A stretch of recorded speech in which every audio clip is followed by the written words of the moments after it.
राधा स्वामी जी। सब कुछ खुद ही करने के बाद गुरु हमारा शुक्रिया अदा करते हैं और ऐसा वह सेवादारों को प्रसाद देने के जरिए कहते हैं। एक छोटा सा सदा और बहुत सुंदर मौका होता है जहाँ सद्गुरु लफ्ज़ों का इस्तेमाल किए बिना हमारी सेवा का शुक्राना जाहिर करते हैं और हमारे दिलों को प्यार से सबूर कर देते हैं। लेकिन अपने दिल की गहराई में हम जाते हैं कि प्रसाद के अवसर से ज़्यादा अहमियत हमारी सेवा की है। सेवा अपने आप में ही प्रसाद है। एक बार किसी सेवादार ने सत्संग में बहुत खूबसूरत लफ्ज़ में कहा था, गुरु का प्यार और उसकी मेहर सेवादारों के हाथों से है और उनके दिल के जरिए दुनिया के लोगों तक पहुंचती है। जब यह मेहर सेवादारों के जरिए वहां पहुंचती है जहां इसे पहुंचना होता है तो रास्ते में वह उन सेवादारों के दुख, क्लेश, फिक्र और जुदाई के दर्द को भी बाहर ले जाती है। जैसे एक बांसुरी के बजने के बाद भी उसका संगीत कुछ समय तक कण कण में आवाज़ करता है, वैसे ही गुरु की दया मेहर की खनक और महक हमारे अंदर उस सेवा के ख़त्म हो जाने पर भी रहती है। अगर हम अपना ध्यान अंतर में भजन गंदगी की ओर मोड़ते हैं तो उस मेहर को जब्त करते हैं। यह आनंद ही हम सेवादारों का प्रसाद है। सद्गुरु एक पहेली है जिसकी कोई शाखा नहीं है, जिसका कोई अंदाज नहीं लगाया जा सकता, जिसके बेशुमार पहलू हैं। हम शायद उनकी दी हुई तालीम सो समझ सकते हैं लेकिन उन्हें नहीं। इसलिए उन्हें समझने की कोशिश के बजाय हमें उनसे प्रेम और उनके हुक्म में रहने की कोशिश करना चाहिए। जैसे जैसे प्रेम का जज्बा बढ़ता है हम उन्हें महसूस होते हैं कि सिर्फ सेवा ही उनकी बख्शिश नहीं है बल्कि हमारी सारी ज़िंदगी ही उनकी रहमतों से सरोवर है। हमारी ज़िंदगी उनका प्रसाद है। सद्गुरु हमारे लिए जो करते हैं उसके एक एवज में ज़िंदगी भर की सेवा और भजन सिमरन गुरु के शुक्राने के लिए काफ़ी नहीं है। संत तुकाराम जी कहते हैं, उसने मुझे अपने दर्जे तक ऊपर उठा दिया है, उसने मुझे परम सत्य में लीन कर दिया है।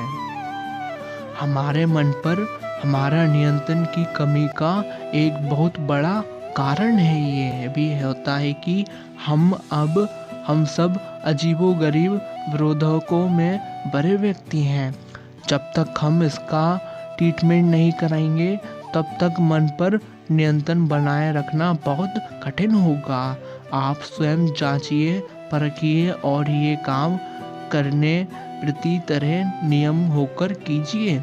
सूची बनाइए उन विरोध भावों जो आपके अंदर दिखाई दे रहे हैं, उन्हें लिख डालिए, फिर उनका विश्लेषण कीजिए, फैसला कीजिए इसमें किसे रखना है और किन्हें छोड़ना है। यदि मन पर नियंत्रण रखना है तो कुछ तो छोड़ना ही पड़ेगा, इसके बिना बात नहीं बनेगी। बजाय एक गज का कपड़ा अधिक उपयोगी है।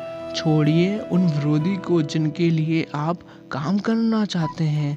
ख़त्म कर दीजिए उन प्रवृत्तियों को जो आपके इस उद्देश्य में बाधा पैदा करती है।